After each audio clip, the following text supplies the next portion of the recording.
최근 대만 정부는 한국을 흔들기 위해 충격적인 발언을 했습니다. 한국은 외교 관계에 민감한 국가입니다. 우리가 압박하면 결국 미국에 줄을 서듯 한국도 대만 쪽으로 돌아서겠죠. 지금까지 대만 정부는 한국의 무역 문제를 공개적으로 제기해왔고 외교 관계를 빌미로 지속적으로 자극해왔으며 중국과의 전쟁 시 군사 협력까지 당연시 해야 한다는 발언까지 했었습니다. 맞습니다. 한국을 시험하려 들고 계속해서 협조만을 요청해왔죠. 한국은 아무 반응이 없었기에 순탄할 것이라고 예상했습니다. 하지만 그 아무것도 하지 않은 한국의 대응이 오히려 대만 정부를 초비상사태로 빠뜨리게 한 것이었는데요. 저희 정부의 판단이 완전히 틀렸습니다. 한국은 애초에 선택을 강요받는 구조가 아니었습니다. 어떻게 한국의 냉정함 단 하나가 한 나라의 안보와 질서까지 흔든 것이었을까요? 대만의 계산을 전부 뒤집어버린 대한민국의 위상, 지금 바로 공개하겠습니다. 이야기를 시작하기 앞서 사연 속의 제작에 힘이 되는 구독과 좋아요 부탁드립니다.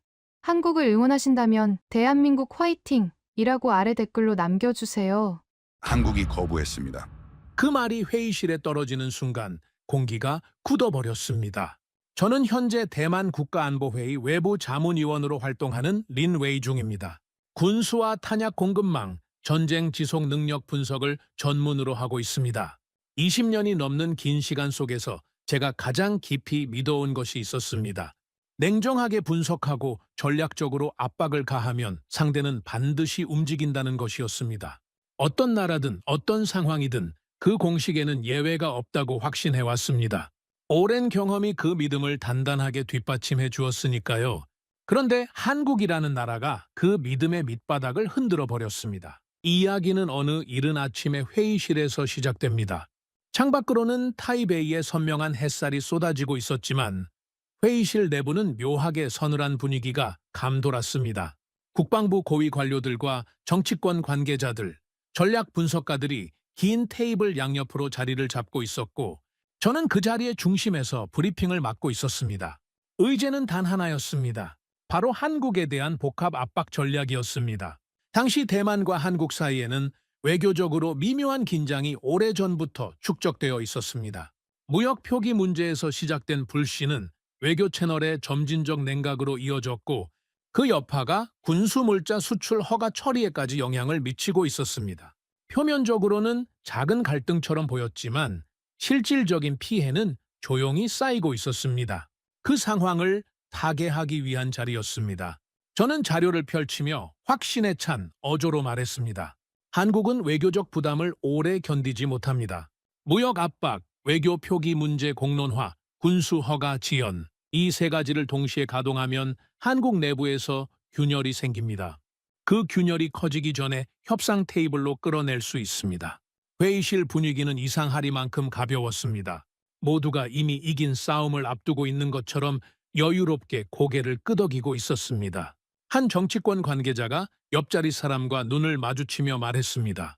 이번엔 한국이 물러설 겁니다. 과거 선례를 봐도 그렇고 지금 대만의 전략적 위상을 고려하면 한국이 버틸 이유가 없습니다. 아무도 반론을 제기하지 않았습니다. 저도 마찬가지였습니다. 오히려 그 분위기를 당연하게 받아들였습니다. 분석 결과가 그걸 지지하고 있었고 저도 그렇게 믿고 있었으니까요. 전략은 세 축으로 설계됐습니다. 첫째는 무역 관련 채널 압박. 둘째는 외교 표기 문제를 국제 무대에서 조심스럽게 부각하는 것. 셋째는 탄약 원료 수출 허가, 협조 요청이라는 채널을 통해 협상력을 가하는 것이었습니다. 촘촘하게 설계된 그물이었습니다. 어느 방향으로 빠져도 결국 협상 테이블로 나올 수밖에 없는 구조라고 저는 자신했습니다. 그 계산이 얼마나 오만했는지 그때는 몰랐습니다. 첫 번째 공식 접촉은 회의가 끝나고 열흘쯤 지났을 때였습니다. 대만 측 외교 실무자를 통해 한국 담당 부서로 메시지를 전달했습니다. 100도 탄약 생산에 필요한 핵심 추진약 원료의 수출 허가를 조속히 처리해달라는 내용이었습니다. 표현은 최대한 정중하게 다듬었습니다. 하지만 그 안에 담긴 의도는 분명했습니다. 빠른 협조를 해달라는 것이 아니라 빠른 협조를 해야 한다는 뉘앙스였습니다. 우리는 그걸 숨기지 않았습니다. 오히려 상대가 느끼길 원했습니다. 이틀 뒤 답변이 왔습니다. 내부 검토 중 딱 5글자였습니다. 처음에는 관료적인 회신이라고 생각했습니다.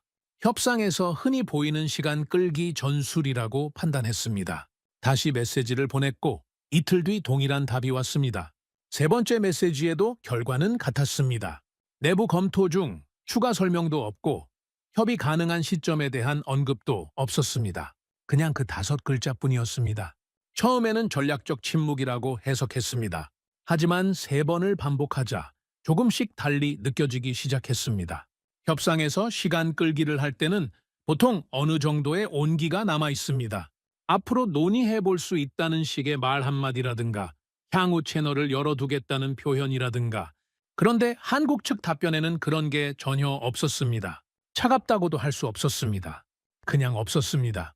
감정도 여지도 무언가를 더 이어가려는 의지도 그 공백이 묘하게 마음에 걸렸습니다. 결국 저는 직접 나서기로 했습니다. 한국 측 실무 책임자인 박준석 이사에게 직접 통화를 요청했습니다. 며칠 기다린 끝에 연결이 됐습니다. 저는 그 통화에서 상황을 정리하고 양측의 협력 필요성을 강조한 뒤 사실상 일정 조율을 압박하는 방향으로 대화를 이끌 계획이었습니다. 부드럽게 시작해서 점점 무게를 높이는 방식. 수십 년간 써온 방법이었습니다. 처음 몇 분은 표면적으로 무난하게 흘렀습니다. 그러나 중반을 넘어설 즈음 저는 본론을 꺼냈습니다. 지금 상황이 길어지면 양측 모두에게 부담이 됩니다. 이 부분에서 신속한 협조가 필요합니다. 짧은 침묵이 흘렀습니다. 그리고 돌아온 말이 제가 전혀 예상하지 못한 것이었습니다. 방금 하신 말씀은 요청이 아니라 요구로 들립니다. 낮고 차분한 목소리였습니다. 화가 난 것도 날이 서 있는 것도 아니었습니다. 그냥 사실을 확인해 주는 것 같았습니다. 저는 즉각 반박하려 했지만 순간적으로 어떤 말부터 꺼내야 할지 생각이 끊겼습니다. 요구라는 단어를 이렇게 정면으로 밀어붙이다니 감정 없이 그 말을 꺼냈다는 것이 오히려 더 불편하게 느껴졌습니다. 저는 톤을 가다듬으며 상호 관계의 중요성과 지역 안보 협력의 필요성을 설명했습니다. 논리적으로 설득력 있게. 하지만 상대는 그 말들에 특별히 반박하지도 수용하지도 않았습니다. 경청하다가 마지막에 짧게 말했습니다. 확인하겠습니다. 그게 전부였습니다. 통화는 그렇게 끝났습니다. 전화기를 내려놓고 한참을 자리에 앉아 있었습니다. 제가 이기지 못했다는 느낌이 아니었습니다. 그보다 더 이상한 감각이었습니다. 상대가 어디에 서 있는지 정확히 잡히지 않는 느낌이었습니다. 그동안 분석해온 수많은 상대들과 달리 이 사람은 어딘가 다른 방식으로 반응하고 있었습니다. 사흘 뒤 군수 담당 장교 청어하오가 찾아왔습니다. 시간은 저녁 유밤시를 훌쩍 넘기고 있었고 그의 표정은 평소와 달리 굳어 있었습니다. 단약 생산과 군수 공급을 20년 가까이 현장에서 관리해온 인물입니다. 그 사람이 표정을 굳히는 건 흔한 일이 아니었습니다. 린 박사님 드릴 보고가 있습니다.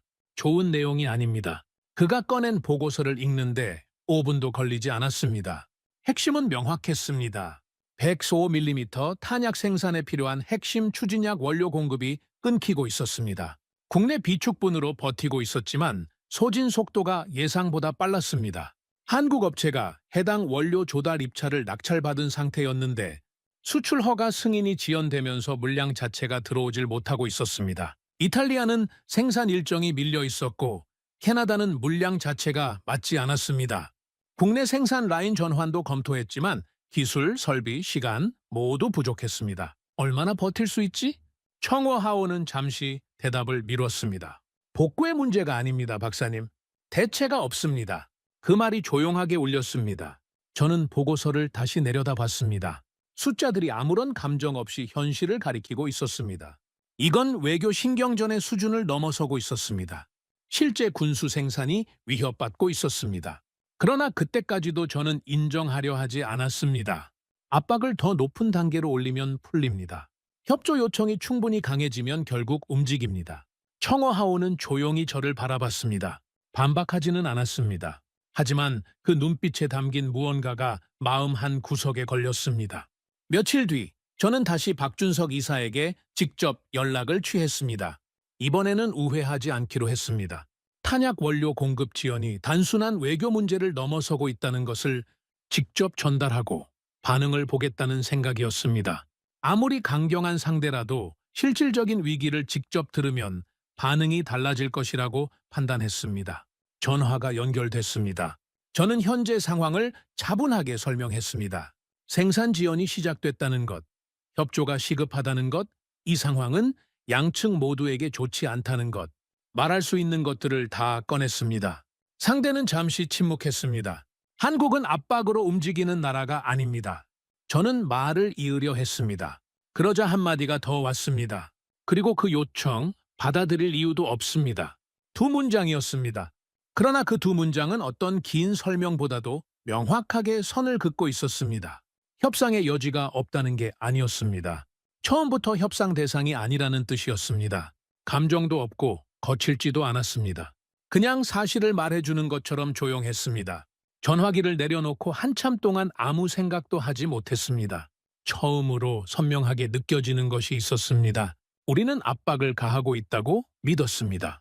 하지만 상대는 처음부터 압박을 받고 있다는 느낌조차 없는 것 같았습니다. 우리가 아무리 힘을 가해도 그 힘이 닿지 않는 어딘가에 상대가 서 있는 것 같았습니다. 회의실에서 모두가 가볍게 고개를 끄덕이던 그 모습이 떠올랐습니다. 이번엔 한국이 물러설 겁니다. 그 말이 지금 이 순간 정반대의 의미로 되돌아오고 있었습니다. 우리가 먼저 흔들었는데 한국은 단 한 번도 흔들리지 않았습니다. 그건 버티는 게 아니었습니다. 처음부터 우리의 게임에 참여하지 않겠다는 것이었습니다. 그 차이를 저는 그때서야 조금씩 감지하기 시작하고 있었습니다. 그 통화 이후 대만 내부는 조용히 재정비에 들어갔습니다. 공식적인 입장 변화는 없었습니다.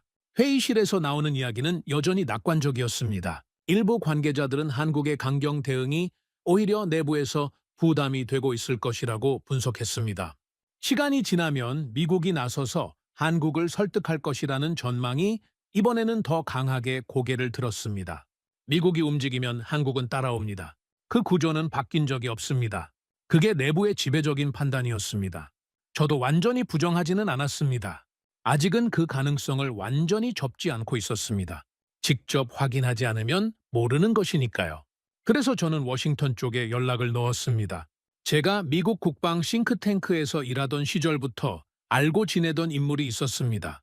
미 국방 전략 분석가인 데이비드 콜먼이었습니다. 현장보다는 큰 그림을 보는 사람이었고 인도태평양 지역 전략 구조에 정통한 인물이었습니다. 제가 가진 인맥 중에서 한미 관계의 실질적인 구조를 가장 솔직하게 말해줄 수 있는 사람이었습니다. 통화가 연결됐을 때 저는 상황을 설명했습니다. 대만이 처한 탄약 원료 공급 문제, 한국과의 외교적 마찰, 그리고 미국 측에서 한국을 향해 어떤 메시지를 전달해 줄 수 있는지에 대한 가능성 타진이었습니다. 나름대로는 논리적인 요청이라고 생각했습니다. 대만은 미국의 전략적 파트너이고 한국 또한 미국의 동맹입니다. 그 구도에서 미국이 중간에서 역할을 한다는 건 충분히 가능한 시나리오였습니다. 콜먼은 제 이야기를 끝까지 들었습니다. 그리고 잠시 침묵이 흐른 뒤에 질문 하나를 던졌습니다. 린? 근데 왜 한국이 대만을 도와야 하지? 그 질문이 저를 멈춰 세웠습니다. 저는 그 질문에 바로 대답하지 못했습니다. 당연히 도와야 하는 이유들이 머릿속에 있었지만 정작 입 밖으로 꺼내려 하자 말이 잘 정리되지 않았습니다. 그 순간이 묘했습니다. 명확하다고 생각했던 논리가 막상 꺼내려 하니 생각보다 단단하지 않았습니다. 저는 그래도 말을 이었습니다. 한국도 미국의 전략적 틀 안에서 움직이지 않습니까? 대만 문제는 결국 인도태평양 전체 안보와 연결됩니다. 그 관점에서 한국이 협조하는 게 합리적입니다. 콜먼은 짧게 웃었습니다. 비웃음은 아니었습니다. 하지만 그 안에는 뭔가를 알고 있는 사람만이 낼 수 있는 특유의 여유가 담겨 있었습니다. 린, 그건 내 생각이고. 그리고 이어지는 말이 제가 예상하지 못한 방향으로 흘렀습니다. 대만은 우리가 보호해야 하는 쪽이야. 그건 맞아. 근데 한국은 달라. 한국은 우리가 같이 판을 짜는 쪽이야. 그 차이 아직도 모르겠어? 그 한 문장이 이상하게 오래 머릿속에 맴돌았습니다. 보호해야 하는 쪽과 같이 판을 짜는 쪽. 겉으로는 비슷해 보이는 동맹 관계인데 콜먼은 그 안에서 분명하게 다른 위계를 그어놓고 있었습니다. 저는 그 말을 일단 흘려보내려 했습니다. 하지만 계속해서 신경이 쓰였습니다. 콜먼은 계속 말을 이었습니다. 한국이 지금 어떤 나라인지 알고 있어? 국방비를 몇 년째 계속 늘리고 있어. 방산 자립 수준이 어느 정도인지 알면 놀랄 거야. 북한을 억제하는 핵심 국가이면서 동시에 인도태평양 전략에서 우리가 필요로 하는 군사 능력을 실질적으로 갖춘 몇 안 되는 나라 중 하나야. 그가 말을 잠깐 멈췄다가 다시 이었습니다. 한국은 이제 우리가 지켜줘야 할 나라가 아니야. 같이 책임지는 나라야. 그게 현실이야. 저는 그 말을 듣는 내내 아무 말도 하지 않았습니다. 같이 책임지는 나라. 그 표현이 머릿속에 박혔습니다. 제가 그동안 한국을 어떻게 분류하고 있었는지 새삼 돌아보게 되었습니다.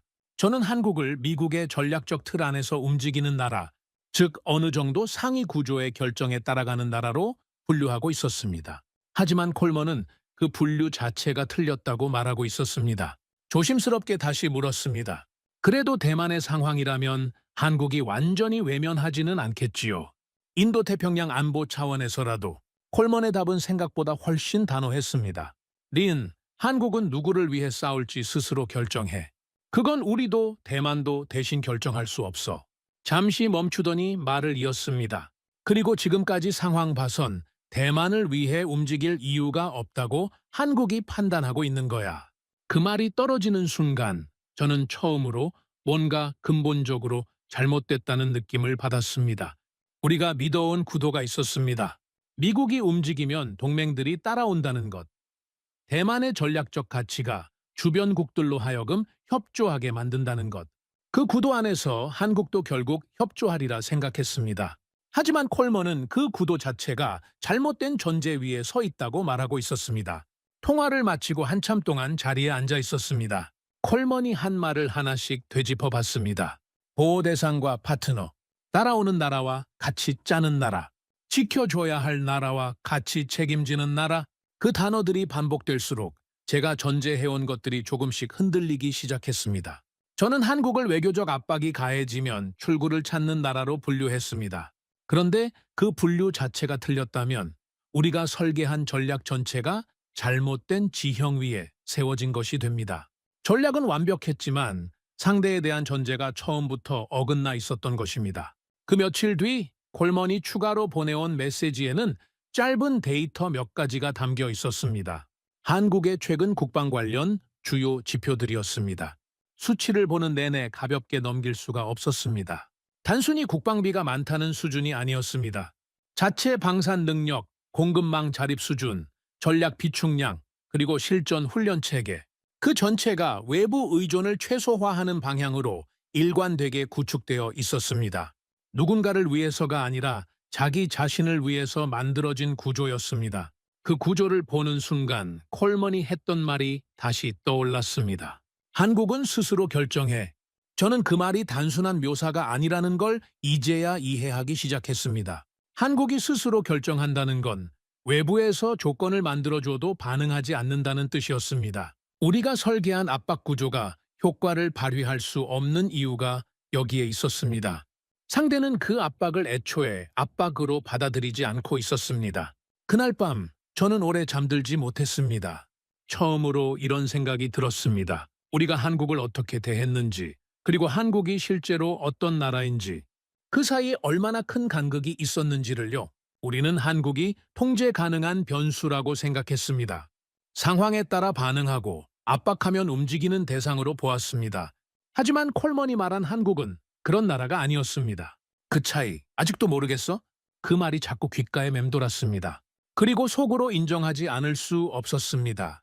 모르고 있었다고. 우리는 전략을 짜면서 한국을 분석했다고 생각했습니다.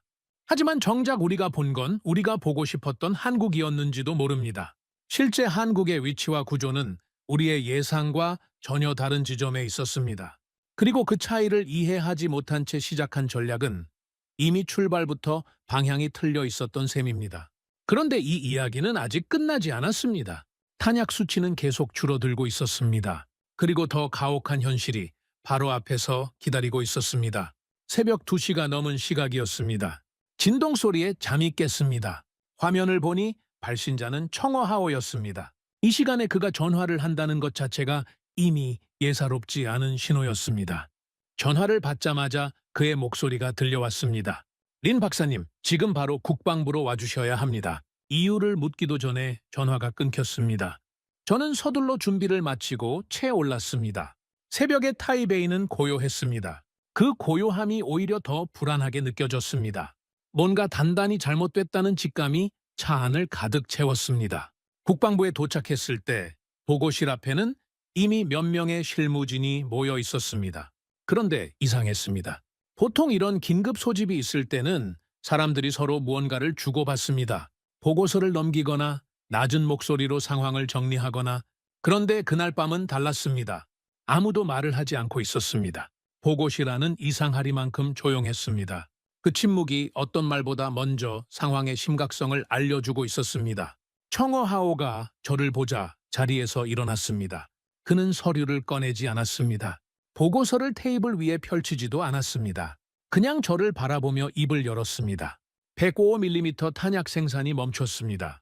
그 한 문장이 보고실 안에 조용히 깔렸습니다. 저는 즉각적으로 반응하지 못했습니다. 멈췄다는 게 어느 정도를 말하는 건지, 일시적인 지연인지, 아니면 정말로 라인 자체가 써버린 건지. 머릿속에서 여러 질문이 동시에 일어났지만 입이 먼저 움직이지 않았습니다. 언제부터입니까? 사흘 전부터 속도가 크게 줄었고 어제부터 실질적으로 라인이 멈췄습니다. 저는 천천히 호흡을 가다듬으며 물었습니다. 복구까지 얼마나 걸립니까? 청어하오는 잠시 말이 없었습니다. 그 침묵이 답이었습니다. 그가 입을 열었을 때 목소리는 평소보다 낮고 천천히 나왔습니다. 복구의 문제가 아닙니다, 박사님. 대체가 없습니다. 그 말의 의미를 완전히 이해하는데 몇 초가 걸렸습니다. 고장이나 설비 문제라면 복구라는 개념이 성립합니다. 하지만 지금 상황은 그게 아니었습니다. 생산에 반드시 필요한 핵심 원료 자체가 들어오지 않고 있는 것이었습니다. 그리고 그 원료를 대신할 수 있는 다른 공급처가 지금 당장은 존재하지 않는다는 뜻이었습니다. 청어하오는 이어서 상황을 설명했습니다. 탄약 생산에 필요한 핵심 추진약 원료는 특정 규격을 맞춰야 합니다. 아무 공급처에서나 조달할 수 있는 게 아닙니다. 입찰 과정을 거쳐 한국 업체가 낙찰을 받은 상태였고 공급 일정도 이미 계획에 맞춰 설정되어 있었습니다. 그런데 수출 허가, 승인이 지연되면서 물량이 대만으로 들어오지 못하고 있었습니다. 그게 사흘 전부터 생산 속도 저하로 이어졌고 어제부터는 라인이 실질적으로 멈춘 것입니다. 다른 공급처는 없습니까? 이탈리아, 캐나다 쪽은요? 이탈리아는 생산 일정이 이미 밀려 있어서 즉시 대응이 불가능합니다. 캐나다는 물량 규모 자체가 우리 수요에 맞지 않습니다. 국내 생산 라인 전환도 검토해봤습니다만 기술 기반과 설비를 맞추는 데만 최소 몇 달이 필요합니다. 지금 당장 가동할 수 있는 대안이 없습니다. 저는 보고서를 받아 훑어봤습니다. 수치들이 줄지어 있었습니다. 현재 비축량, 소진 속도, 예상 고갈 시점, 그 숫자들이 굉장히 차갑게 현실을 가리키고 있었습니다. 이건 제가 분석해온 외교 방정식의 문제가 아니었습니다. 숫자는 거짓말을 하지 않았습니다. 그리고 그 숫자들은 너무 빨리 줄어들고 있었습니다. 저는 보고서를 내려놓고 청어하오를 바라봤습니다. 훈련 탄약은 어떻습니까? 실전용보다 빨리 소진될 수 있습니다. 훈련 빈도가 높기 때문에 이미 일부 훈련 단위에서 사용량 조절을 시작했습니다. 그 말은 단순한 군수 보고가 아니었습니다. 훈련을 줄인다는 건 전력을 줄이는 것과 같습니다. 훈련을 받지 못한 병력은 시간이 지날수록 전투력이 떨어집니다. 지금 당장 위기가 오지 않더라도 준비가 안 된 상태에서는 버티기 어렵습니다. 그리고 이 지역에서 언제 어떤 상황이 닥칠지 아무도 장담할 수 없습니다. 저는 속으로 계속 하나의 논리를 붙잡고 있었습니다. 이건 결국 협상 카드입니다. 한국이 우리에게 최대한의 압박을 가하고 있는 것입니다. 상황이 충분히 무거워지면 우리가 먼저 협상 테이블로 가게 만들려는 전술입니다. 계속 밀어붙이면 한국도 풀 수밖에 없습니다. 저는 그렇게 말했고 실제로 그렇게 믿으려 했습니다. 청어하오는 즉각 반응하지 않았습니다. 보고서를 보다가 천천히 저를 바라봤습니다. 박사님, 저는 현장에 있었습니다. 이건 협상 카드로 쓰기에는 너무 빡빡하게 짜여 있습니다. 협상 카드라면 어느 정도 여지가 있어야 합니다. 한국이 언제든 열어줄 수 있는 문을 만들어 놓고 우리를 기다리게 해야 정상입니다. 그런데 지금은 그 문이 어디 있는지도 안 보입니다. 그가 잠시 멈췄다가 말을 이었습니다. 이건 협상 카드가 아닙니다. 우리가 목줄 잡힌 상태입니다. 그 한 문장을 듣는 순간 저는 아무 말도 하지 못했습니다. 청워하오가 현장에서 나온 사람이라는 걸 알기 때문입니다. 그는 이론으로 말하는 사람이 아닙니다. 실제 생산 현장과 군수 흐름을 20년 가까이 직접 다뤄온 사람입니다. 그가 협상 카드가 아니라고 말할 때 그건 단순한 견해가 아니라 현장의 판단이었습니다. 저는 다시 보고서를 집어들었습니다. 비축된 탄약이 현재 소진 속도로 계속 줄어든다면 앞으로 몇 달 안에 훈련 중단을 검토해야 하는 시점이 옵니다. 훈련 중단이 장기화되면 부대 전투력 유지가 어렵습니다. 그리고 만약 실전 상황이 발생했을 때 충분한 탄약 없이는 그 어떤 전략도 작동하지 않습니다. 전쟁은 의지가 있어도 물자가 없으면 시작조차 할 수 없습니다. 저는 청워하오에게 마지막으로 물었습니다. 최악의 경우 얼마나 버틸 수 있습니까? 그는 잠시 생각했습니다. 길어야 몇 달입니다. 그리고 그 이상은 솔직히 말씀드리기 어렵습니다. 저는 더 이상 추가적인 질문을 하지 않았습니다. 보고실을 나와 복대 서서 한참을 가만히 있었습니다. 새벽의 냉기가 건물 안까지 스며들고 있었고 형광등 빛이 하얗게 퍼져 있었습니다. 그 공간 안에서 저는 처음으로 이 상황이 어디까지 왔는지를 직시하려 했습니다. 우리는 외교 게임을 하고 있다고 생각했습니다. 전략적 압박을 가하고 상대의 반응을 유도하는 것이라고 판단했습니다. 하지만 실제로 일어나고 있는 일은 달랐습니다. 탄약 생산이 멈추고 있었습니다. 훈련이 줄어들고 있었습니다. 전력이 조용히 약해지고 있었습니다. 그리고 그 모든 것의 핵심에는 단 하나의 변수가 있었습니다. 한국이었습니다. 한국이 허가를 내주지 않는 것.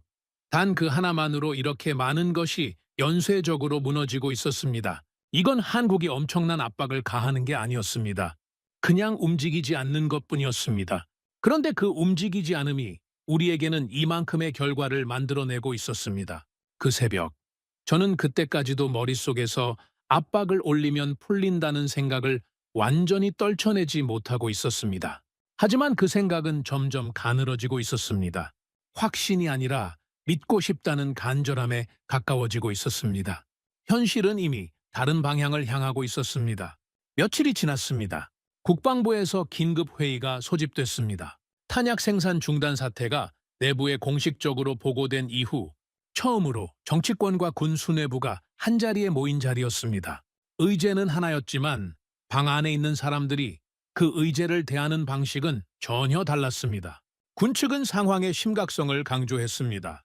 지금 즉각적인 대응이 필요하며 외교 채널을 통한 해결이 불가능하다면 다른 방법을 찾아야 한다는 입장이었습니다. 반면 정치권 쪽은 여전히 다른 해석을 유지하고 있었습니다. 한국이 이렇게까지 버티는 건 결국 내부 정치적 계산 때문입니다. 시간이 지나면 그 압박이 거칩니다. 이건 일시적인 국면입니다. 한 관계자가 그렇게 정리했습니다.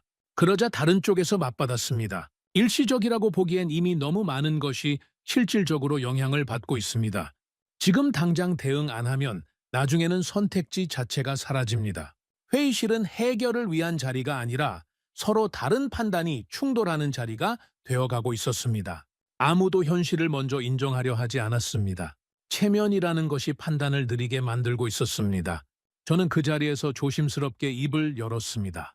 한국이 지금 단순히 시간을 끌고 있는 게 아닐 수 있습니다.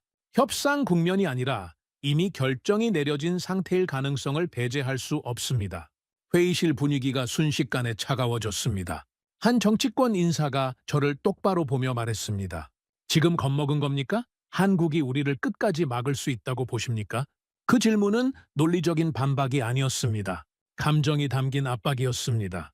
저는 그 말에 정면으로 맞서지 않았습니다. 그렇게 한다고 이 자리에서 달라지는 건 없었으니까요. 하지만 속으로는 점점 분명해지는 것이 있었습니다. 이 회의실 안에서 현실을 직시하는 사람이 충분하지 않다는 것이었습니다. 회의가 끝난 후 대만 측은 공식 외교 채널을 통해 한국에 다시 협조 요청 메시지를 보내기로 했습니다. 이번에는 이전의 압박적 어조를 거두고 관계의 소중함과 상호 협력의 필요성을 강조하는 방향으로 톤을 조정했습니다. 일종의 유화 신호였습니다. 상황이 막힌 상태에서 꺼낼 수 있는 다른 카드를 시도하는 것이었습니다. 메시지를 보내고 이틀 뒤 답변이 왔습니다. 해당 사안은 대한민국의 독립적 판단 사항입니다. 외부 요청으로 변경되지 않습니다. 두 문장이었습니다. 감정도 없고 부연도 없었습니다. 유화적인 메시지를 보낸 것에 대한 반응이 이것이라는 사실이 회의실을 다시 한번 굳게 만들었습니다. 부드럽게 가도 달라지는 게 없다는 게 확인된 순간이었습니다. 저는 그 답변을 받아보고 한동안 아무 말도 하지 않았습니다. 외부 요청으로 변경되지 않습니다. 그 문장이 계속 머릿속에서 반복됐습니다. 단순히 지금 이 요청을 받아들이지 않겠다는 게 아니었습니다. 어떤 요청이 오더라도 이 판단은 바뀌지 않는다는 선언이었습니다. 협상문을 닫아놓은 게 아니라 협상이라는 개념 자체를 이 상황에서 적용하지 않겠다는 것이었습니다. 저는 그날 오후 결국 직접 나서기로 했습니다.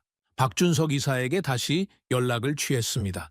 이번에는 공식 채널이 아니라 개인적인 라인으로 접촉했습니다. 외교적 형식 없이 실무자 대 실무자로 직접 이야기를 나눠보겠다는 생각이었습니다. 형식이 문제라면 형식을 걷어내면 될 것이라고 판단했습니다. 전화가 연결됐습니다. 저는 돌려 말하지 않았습니다. 지금 이 상황 서로에게 좋지 않습니다. 양측 모두 소모되고 있습니다. 실무 차원에서 풀 수 있는 방법을 같이 찾아볼 수 있지 않겠습니까? 짧은 침묵이 흘렀습니다. 그리고 돌아온 말이 이것이었습니다. 그래서요? 두 글자였습니다. 제 말 전체를 압축해서 되받아치는 것 같았습니다. 저는 순간적으로 어디서 말을 이어야 할지 막혔습니다. 감정이 없는 반문이라는 게 오히려 더 강하게 느껴졌습니다. 화를 내거나 논쟁을 이어가는 것보다 그냥 그래서요? 라고 묻는 것이 훨씬 더 큰 벽처럼 다가왔습니다. 저는 다시 말을 이었습니다. 탄약 생산 중단이 가져오는 실질적인 문제들, 이 상황이 지역 안보에 미치는 영향, 그리고 한국 입장에서도 이 상황이 길어지는 게 좋지 않다는 논리를 정리해서 전달했습니다. 최대한 논리적이고 감정 없이 박준석 이사는 경청했습니다. 그리고 잠시 뒤에 짧게 말했습니다. 한국이 왜 그걸 고려해야 합니까? 저는 그 물음에 즉각 대답하지 못했습니다. 머릿속에서 여러 이유들이 떠올랐지만 그 어느 것도 지금 이 상대에게 통할 것 같지 않았습니다. 그동안 분석과 논리로 채워온 머릿속이 이 단순한 물음 앞에서 움직이지 않았습니다. 박준석 이사가 다시 말했습니다. 우린 협상하는 게 아닙니다. 잠시 멈췄다가 한마디가 더 왔습니다. 결정한 겁니다. 그 두 문장이 내려오는 순간 저는 처음으로 이 상황 전체를 다른 방식으로 이해하게 됐습니다. 우리는 지금까지 협상이라는 프레임 안에서 이 상황을 바라보고 있었습니다.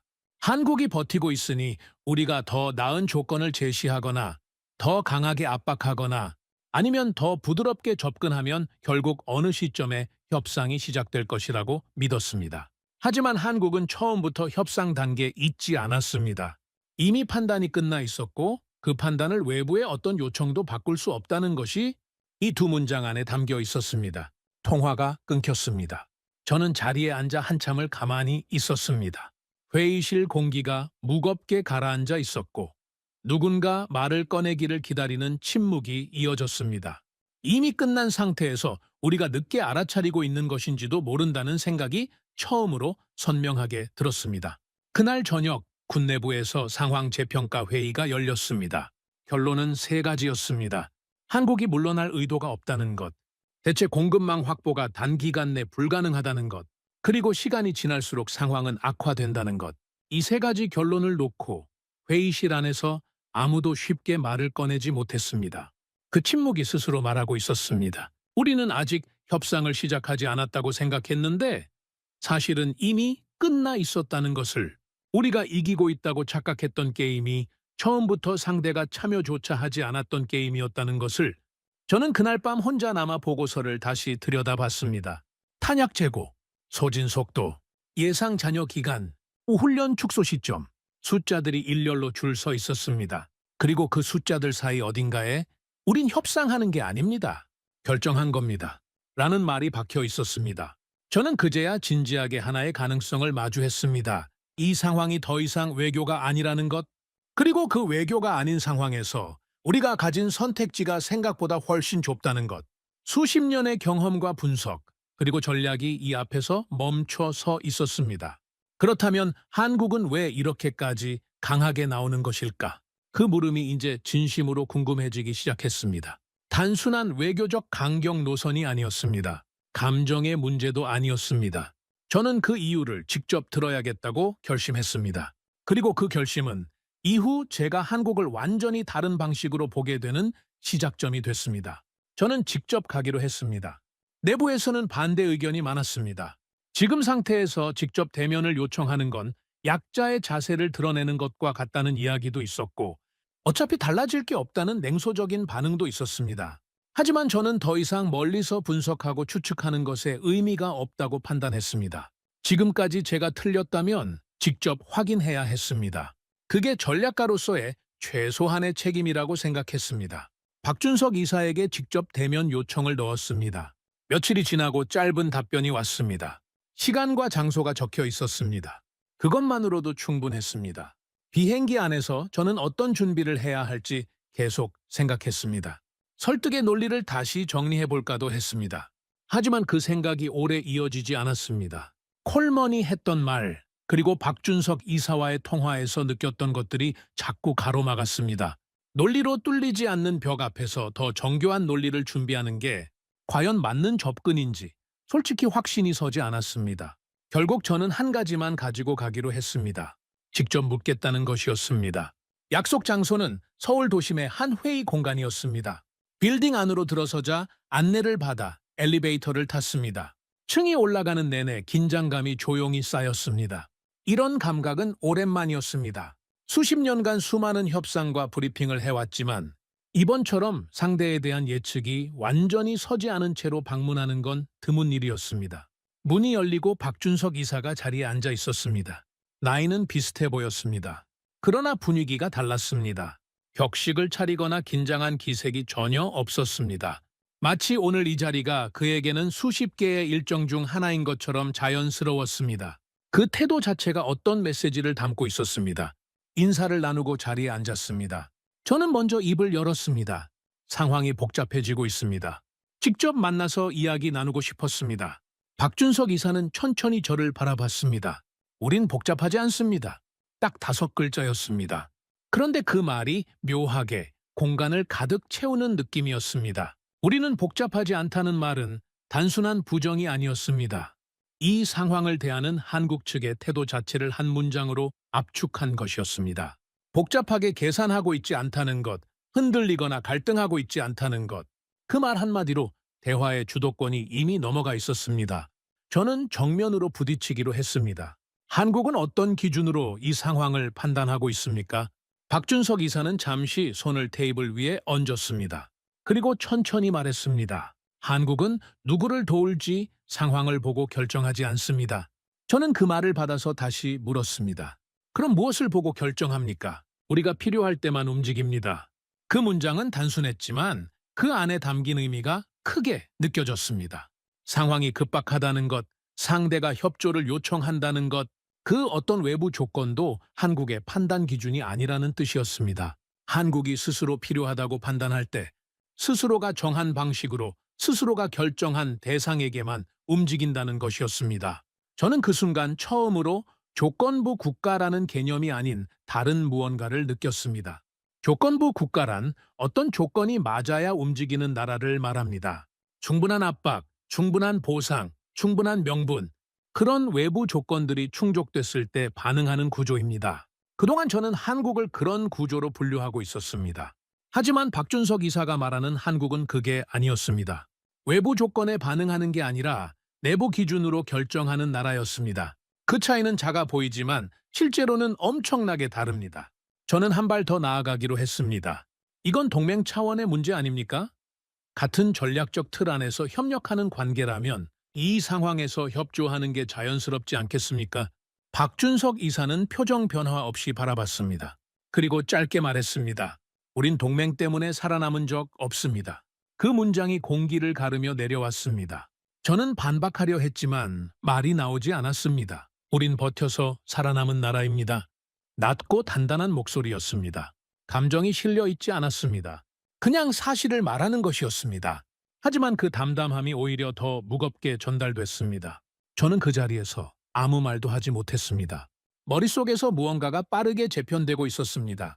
한국이 걸어온 역사를 저도 모르지 않았습니다. 반세기 전 폐허 위에서 시작해 오늘의 이른 나라라는 건 알고 있었습니다. 하지만 그게 지금 이 자리에서 이 문장과 연결되는 순간은 처음이었습니다. 동맹이 있어서 버텼던 게 아니라 버텨내는 힘을 스스로 만들어 왔다는 것. 그래서 지금 이 순간에도 외부의 요청이나 압박이 아니라 자기 자신의 판단으로 서 있다는 것. 박준석 이사가 계속 말을 이었습니다. 북한이라는 위협은 수십 년째 우리 옆에 있었습니다. 그 상황에서 우리가 선택한 건 외부에 기대는 게 아니라 스스로 서는 것이었습니다.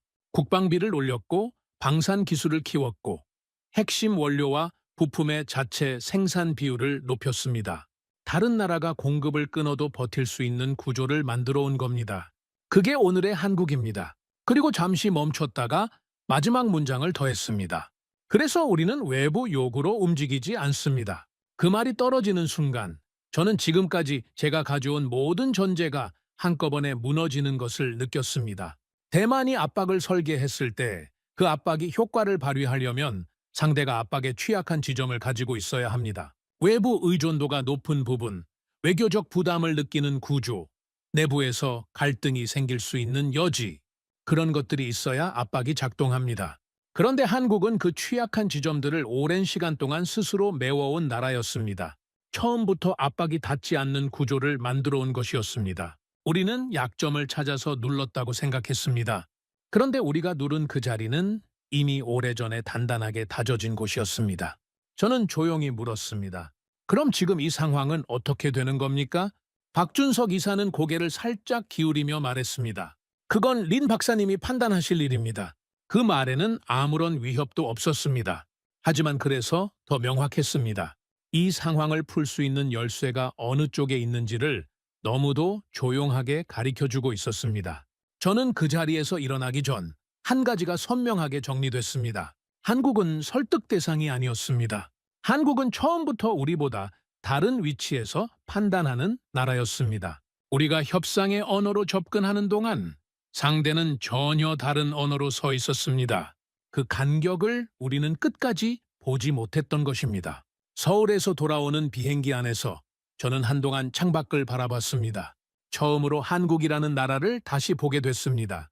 분석의 대상이 아니라 기준을 가진 나라로, 그리고 그 기준이 어디서 왔는지, 어떻게 만들어진 것인지가 이제야 조금씩 이해되기 시작했습니다. 서울에서 돌아온 지 일주일이 차에 지나지 않았을 때였습니다. 청호 하웩에서 다시 연락이 왔습니다. 이번에는 새벽이 아니었지만 그의 목소리 안에 담긴 무게는 전보다 무거워져 있었습니다. 긴급 재평가 결과가 나왔다는 내용이었습니다. 국방부 회의실에 들어서자 테이블 위에 보고서 대신 화이트보드에 숫자들이 적혀 있었습니다. 현재 탄약 재고 수준, 소진 속도, 훈련 운용 현황, 그리고 예상 고갈 시점, 그 숫자들이 줄지어 서 있는 걸 보는 것만으로도 이미 상황이 어디까지 와 있는지가 느껴졌습니다. 청호하오가 보고를 시작했습니다. 실전용 탄약 비축이 예상보다 빠른 속도로 줄고 있습니다. 훈련용은 이미 사용량 조절에 들어갔습니다만 그게 오히려 문제를 만들고 있습니다. 훈련을 줄이면 전투력 유지가 어려워지고 그렇다고 훈련을 유지하면 재고 소진이 더 빨라집니다. 진퇴양난이었습니다. 어느 쪽을 선택해도 상황이 나빠지는 구조였습니다. 저는 화이트보드의 숫자들을 다시 한번 훑었습니다. 이 속도면 언제부터 훈련 중단을 검토해야 합니까?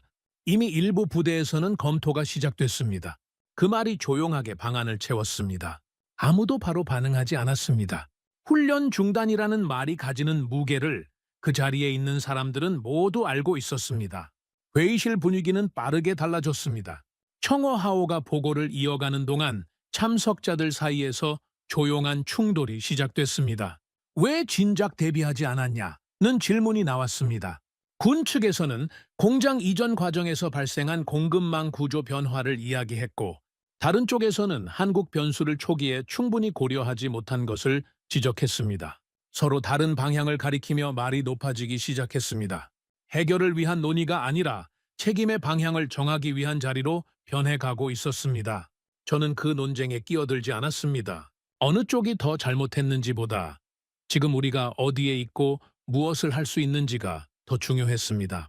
그런데 그 무엇을 할 수 있는지의 목록이 이미 굉장히 짧아져 있었습니다. 회의 이후 실무진과 따로 대화를 나눴습니다.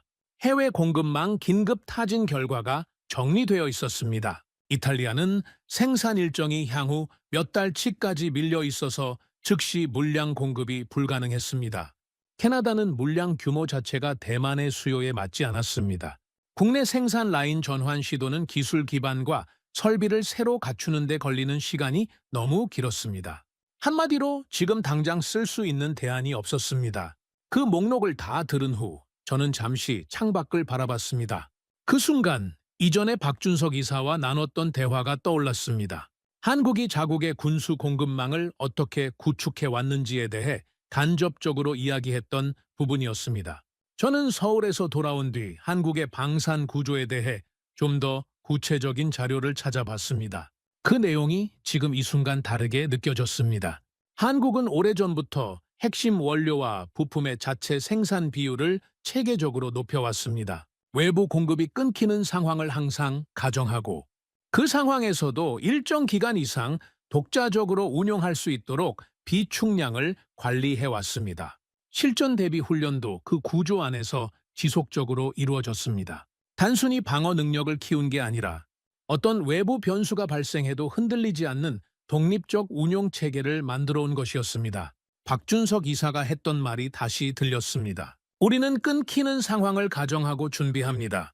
그 문장이 처음 들렸을 때는 일종의 원칙 선언처럼 들렸습니다. 하지만 지금 이 상황을 마주하고 나서 보니 그 말은 원칙이 아니라 실제 구축된 시스템을 설명하는 말이었습니다. 한국은 공급이 끊길 가능성을 현실로 받아들이고 그 현실에서 작동할 수 있는 체계를 오래전부터 만들어 왔습니다. 반면 우리는 어땠습니까? 우리는 연결이 끊길 거라는 생각 자체를 하지 않았습니다. 공급망이 이어져 있으면 이어져 있는 것이고 문제가 생기면 그때 해결하면 된다고 생각했습니다. 그 전제 위에 모든 게 세워져 있었습니다. 그리고 그 전제가 무너졌을 때 우리에게는 아무런 완충 장치가 없었습니다. 그 차이가 지금 이 상황을 만들어낸 것이었습니다. 저는 다시 청어하오를 찾아갔습니다. 지금 우리가 할 수 있는 게 뭐가 있습니까? 그는 잠시 생각했습니다. 대답이 오래 걸렸습니다. 버티는 것입니다. 그게 지금 할 수 있는 전부입니다. 그 말이 끝나고 보고시라니 조용해졌습니다. 아무도 추가적인 말을 꺼내지 않았습니다. 그날 처음으로 아무도 해결책을 말하지 않았습니다. 저는 그 침묵 속에서 한 가지를 직시했습니다. 선택지가 사라졌다는 것을. 우리는 전략을 가지고 있었고 분석이 있었고 경험이 있었습니다. 하지만 그것들이 작동하기 위한 기반, 즉 준비가 없었습니다. 한국이 흔들리지 않는 이유는 강하기 때문만이 아니었습니다.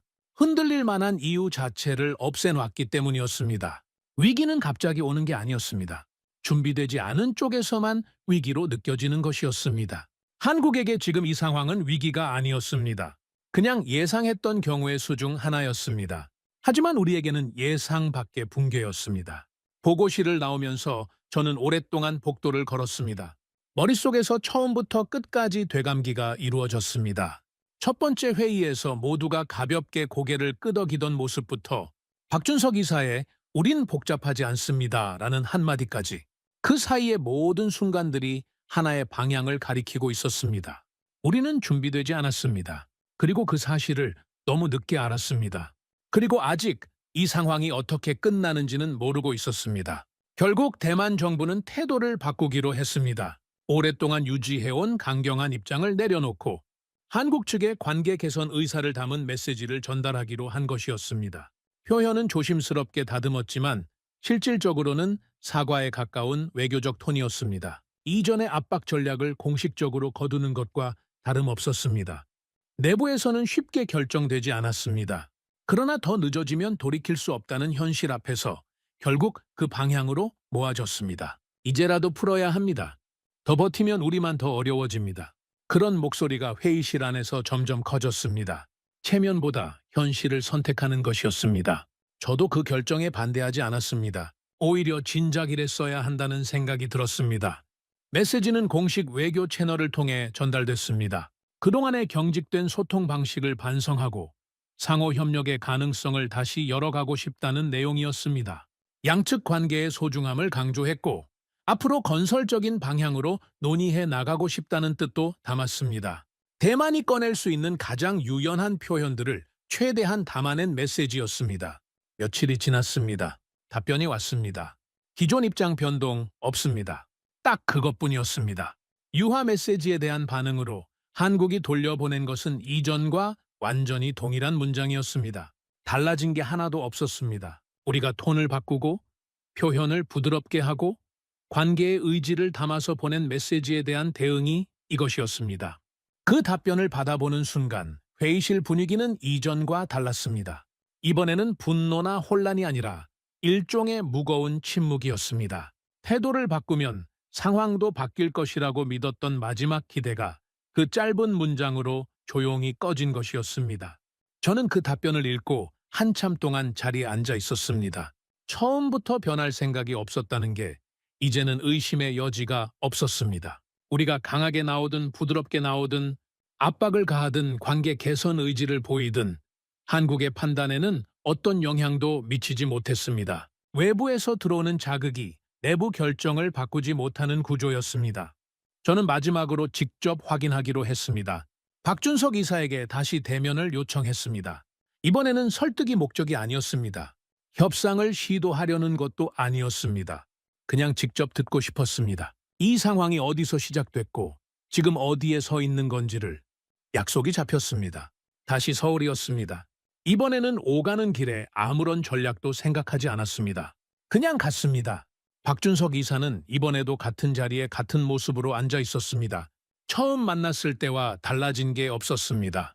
그 일관성이 어떤 말보다 더 많은 것을 말해주고 있었습니다. 저는 앉자마자 물었습니다. 지금 이 상황 바뀔 가능성은 없습니까?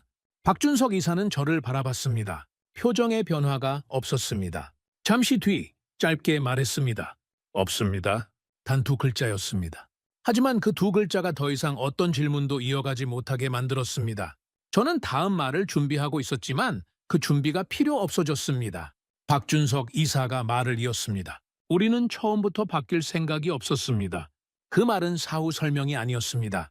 처음부터 이 방향이었다는 것을 확인해 주는 것이었습니다. 우리가 수많은 전략을 바꾸고 수많은 메시지를 보내고 수많은 접촉을 시도하는 동안 상대는 처음 자리에서 한 발도 움직이지 않고 있었습니다. 그리고 그건 버티는 것이 아니었습니다. 처음부터 이 자리가 자신들의 자리였기 때문이었습니다. 저는 한동안 아무 말도 하지 못했습니다. 그러다 박준석 이사가 말을 꺼냈습니다. 한국은 선택받는 나라가 아닙니다. 잠시 멈췄다가 그가 마지막 문장을 더했습니다. 선택하는 나라입니다. 그 말이 내려오는 순간 저는 아무 말도 할 수 없었습니다. 반박하려는 생각조차 들지 않았습니다. 오히려 그 문장이 지금까지 제가 이해하려 했던 모든 것을 한 줄로 정리해 주는 것 같았습니다. 선택받는 나라와 선택하는 나라. 그 차이가 이 모든 상황의 출발점이었습니다. 우리는 한국이 어느 쪽을 선택하도록 유도할 수 있다고 생각했습니다. 하지만 한국은 애초에 선택을 받는 위치에 있지 않았습니다. 스스로 기준을 세우고 스스로 판단하고 스스로 결정하는 나라였습니다. 그 구조에서 외부의 압박이나 설득이나 유화는 애초에 작동할 수 없었습니다. 자리에서 일어나며 저는 한 가지를 분명히 느꼈습니다. 우리는 한국을 이해한 게 아니었습니다. 인정하게 된 것이었습니다. 그 인정이 이해보다 훨씬 더 오래 걸렸습니다. 그리고 그 긴 시간 동안 너무 많은 것이 이미 소모되어 있었습니다. 서울을 떠나는 공항에서 저는 창밖을 바라봤습니다. 한국이라는 나라가 처음과 완전히 다르게 보였습니다. 사태는 조용히 마무리됐습니다. 공식적인 선언도 극적인 결말도 없었습니다. 대만 내부에서는 탄약 문제를 자체, 생산 전환 시도와 기존 비축량 운용으로 버텨내는 방향으로 전략을 수정했습니다. 한국 관련 발언은 급격히 줄었습니다. 외교 채널에서도 이 사안은 더 이상 공식적으로 언급되지 않았습니다. 겉으로는 아무 일도 없었던 것처럼 시간이 흘렀습니다. 하지만 그 조용함 안에서 모두가 알고 있었습니다. 다시는 반복하면 안 된다는 것을. 저는 이후 비공개로 내부 분석 작업을 맡았습니다. 이번 사태의 원인과 경과를 정리하고 향후 전략 수정에 반영하기 위한 것이었습니다. 혼자 앉아서 처음부터 끝까지 다시 들여다봤습니다.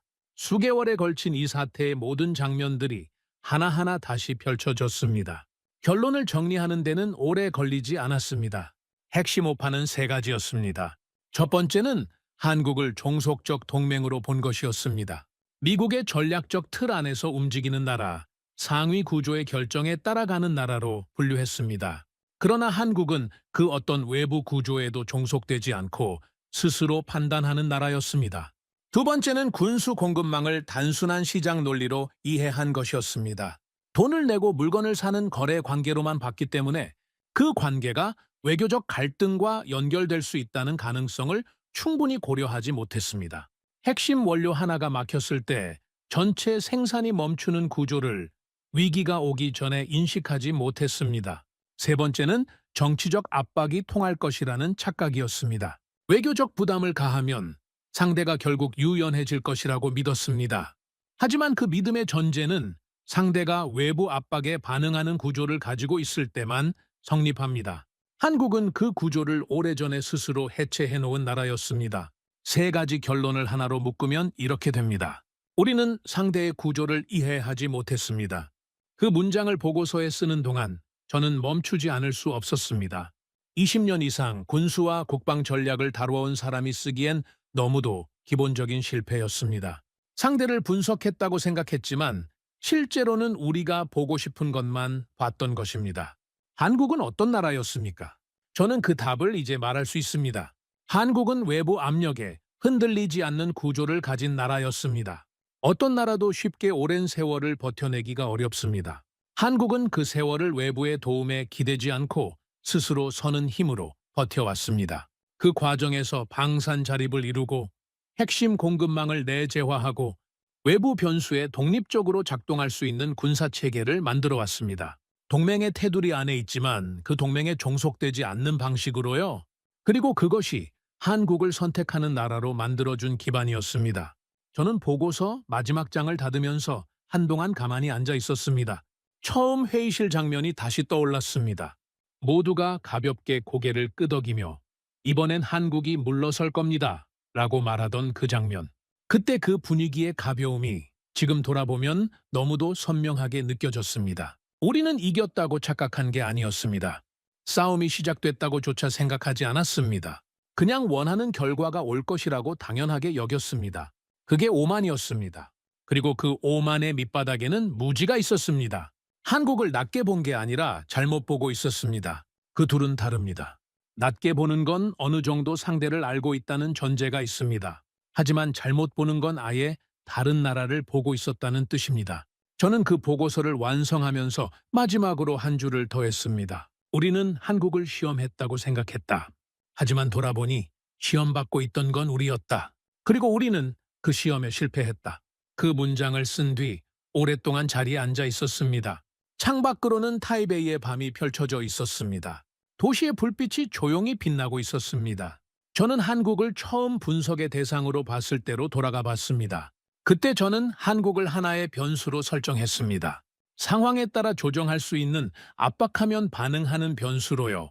하지만 그 변수는 처음부터 다른 방정식 안에 있었습니다. 우리가 풀려던 방정식에는 애초에 들어있지 않았던 것이었습니다.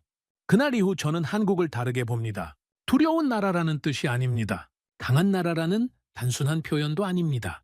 준비된 나라라는 것이 더 정확합니다. 어떤 상황이 와도 흔들리지 않을 만큼 오랫동안 조용히 그러나 단단하게 쌓아온 나라. 외부에서 보기에는 그냥 강경한 입장처럼 보였던 것이 실제로는 수십 년에 걸쳐 만들어진 구조의 결과였습니다. 준비된 나라는 흔들리지 않습니다. 그게 이번 사태가 제게 남긴 가장 명확한 교훈이었습니다. 그리고 그 교훈은 어느 나라도 어느 개인도 예외 없이 적용됩니다. 위기는 갑자기 찾아오는 게 아닙니다. 준비되지 않은 쪽에서만 갑작스러운 것처럼 느껴지는 것입니다. 오랫동안 쌓아온 것이 흔들림 없는 자리를 만듭니다. 그리고 그 자리에 서 있는 나라만이 스스로 선택할 수 있습니다. 저는 그 교훈을 한국이라는 나라에서 배웠습니다. 나중에 배운 것이지만 늦게라도 알게 된 것에 감사합니다. 이 이야기를 들으신 여러분께 한 가지 여쭤보고 싶습니다. 만약 당신이 린웨이 중에 자리에 있었다면 어느 순간에 처음으로 한국이 다르다는 걸 느꼈을까요? 한국은 수십 년의 시간 동안 말 대신 구조로 말해온 나라입니다. 흔들릴 이유 자체를 없애온 나라, 선택받는 자리가 아닌 선택하는 자리에 스스로 서온 나라. 그것이 오늘 대한민국이 세계에서 인정받는 이유입니다. 구독과 좋아요로 응원해 주시면 더욱 재미있는 이야기로 찾아뵙겠습니다. 해외 감동 사연을 소개해드리는 스페셜 코리아였습니다. 감사합니다.